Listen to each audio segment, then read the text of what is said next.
Bismillahirrahmanirrahim. Assalamu alaikum students. How are you? Hope so all of you are fine. बेटा जी आज हम लोग मुतालिया पाकिस्तान पढ़ेंगे। जमात हश्तम सबक नंबर 1 है पाकिस्तान की नज़रियाती असास। उन्वान है हमारा हिंदुस्तान में मुसलमानों की माशी महरूमी, नज़रिया पाकिस्तान और इलामा इकबाल, कायद आज़म और नज़रिया पाकिस्तान। बेटा जी मुतालिया पाकिस्तान में बाब नंबर 1 में हम लोग आज सबसे पहले देखेंगे हिंदुस्तान में मुसलमानों की माशी महरूमी। अंग्रेज़ों ने अपने माली फ़ायदे के लिए ईस्ट इंडिया कंपनी कायम की। इसका मकसद सिर्फ़ और सिर्फ अंग्रेज़ों को फ़ायदा पहुंचाना था। वो सिर्फ़ अपने मुफाद के लिए काम कर रहे थे।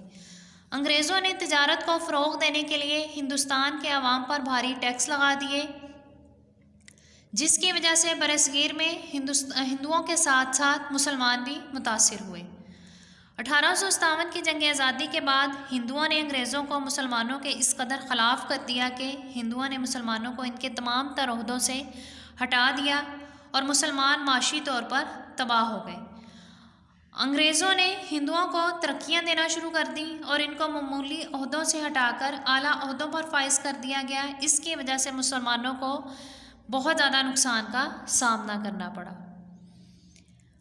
मुसलमानों की जायदादें ज़ब्त कर ली गई और ज़ब्त करने के बाद दूसरी अक़वाम में तकसीम कर दी गई। मुसलमानों को सरकारी मुलाजमतों से निकाल दिया गया और दोबारा इनको सरकारी मुलाजमतें नहीं दी गई। अंग्रेज़ों के दौर में अमन व अमान की ख़राबी की वजह से ज़राअत को फ़रोग़ नहीं मिल सका। इसकी वजह से बरसगीर में ग़िज़ाई इजनास की किल्लत हो गई। अंग्रेज़ों के दौर में तिजारती माल की नकलो हमल पर भारी टैक्स आयद कर दिए गए, जिससे माल की कीमत जो है वो दुगनी हो गई और वो लोगों की कुफ्ते ख़रीद से बाहर हो गई। इस वजह से तिजारत को बहुत ज़्यादा नुकसान का सामना करना पड़ा और मुसलमान भी इस सिलसिले में बहुत ज़्यादा मुतासिर हुए। ईस्ट इंडिया कंपनी के नए टैक्सों के बायस किसानों पर टैक्स बहुत ज़्यादा हो गए और इस तरह अंग्रेज़ों की वजह से बरसगीर में ज़राअत को बहुत ज़्यादा नुकसान उठाना पड़ा। नेक्स्ट बेटा जी इसमें हम लोग देखेंगे नज़रिया पाकिस्तान और इलामा इकबाल। इलामा इकबाल बरसगीर के इन मुस्लिम रहनुमाओं में से एक हैं जिन्होंने मुसलमानों को अलग रियासत का तसव्वुर दिया। वही पहले इंसान थे जिन्होंने इस चीज़ का तसव्वुर पेश किया कि मुसलमान और हिंदू जो हैं वो दो अलग अलग कौमें हैं, ये दोनों इकट्ठे एक साथ नहीं रह सकते। आपने खुतबा इलाहाबाद में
के ज़बरदस्त हामी थे। वो हर लिहाज से मुसलमानों को अलग कौम का दर्जा देते थे। आपने इस सिलसिले में फरमाया, कौमियत की जो भी तारीफ़ की जाए, मुसलमान इस तारीफ़ की रूह से अलग कौम की हैसियत रखते हैं और वो इस बात का हक़ भी रखते हैं कि अपनी अलग ममलिकत कायम करें।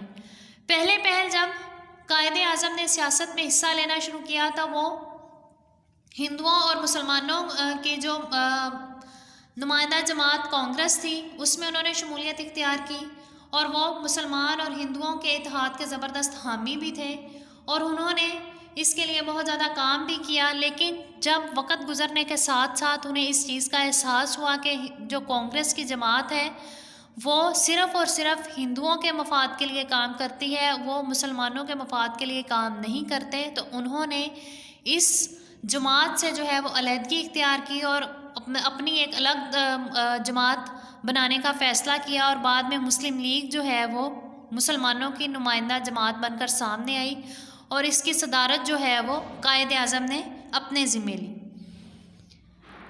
नेक्स्ट बेटा जी इसमें है करारदाद लाहौर 23 मार्च 1940 को पेश हुई, जिसमें आपने खुतबा सदारत देते हुए फरमाया, हिंदू और मुसलमान दो अलहदा मज़ाहिब से ताल्लुक़ रखते हैं जो बिल्कुल मुख्तलिफ़ अकायद पर कायम है और मुख्तलिफ़ नज़रियात की अक्कासी करते हैं, लिहाजा दोनों कौमों को एक लड़ी में परोने का मकसद बरे सगीर की तबाही है, क्योंकि ये बराबरी की सतह पर नहीं बल्कि अक़लियत और अक्सरियत के रूप में मौजूद हैं।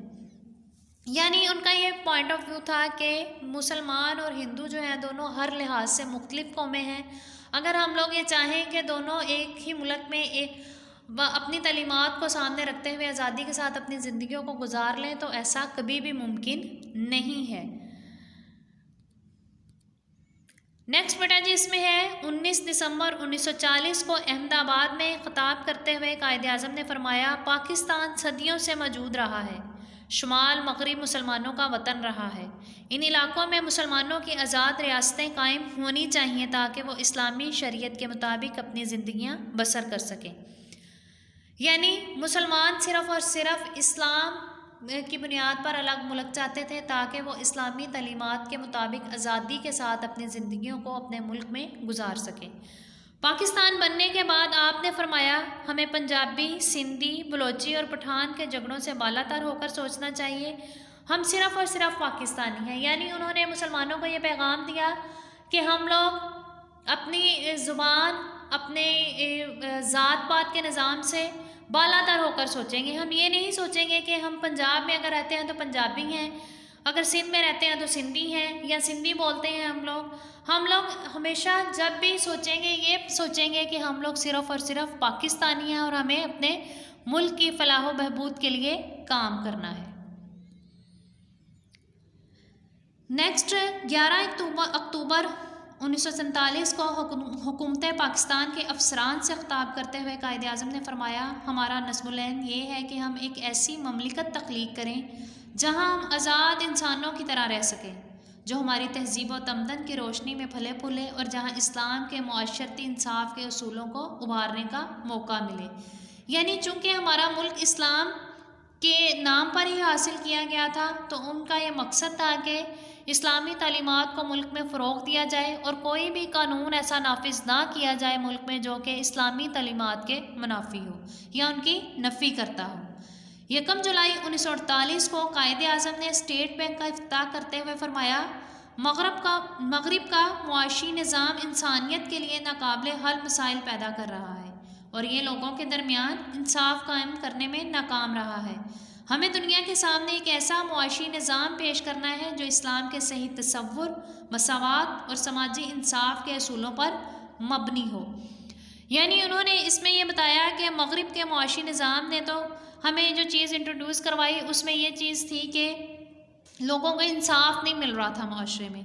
अगर हमने इस्लाम के नाम पर अपना मुल्क हासिल किया है तो हमें इस्लाम के सही तसव्वुर, मसावात यानी बराबरी को अपने मुल्क में शो करना पड़ेगा, इंसाफ लोगों को फराहम करना पड़ेगा और हर लिहाज से ऐसे तमाम तर असूल मुतारिफ़ करवाने पड़ेंगे कि किसी की भी हक तलफी ना हो, तमाम लोगों को उनके हुकूक दिए जाएँ और मुसलमानों को आज़ादी के साथ अपनी ज़िंदगियाँ गुजारने का पूरा मौका दिया जाए। बेटा यही आज का हमारा टॉपिक था। अपना ख्याल रखिएगा। शुक्रिया। Stay home, save lives. अल्लाह हाफिज़।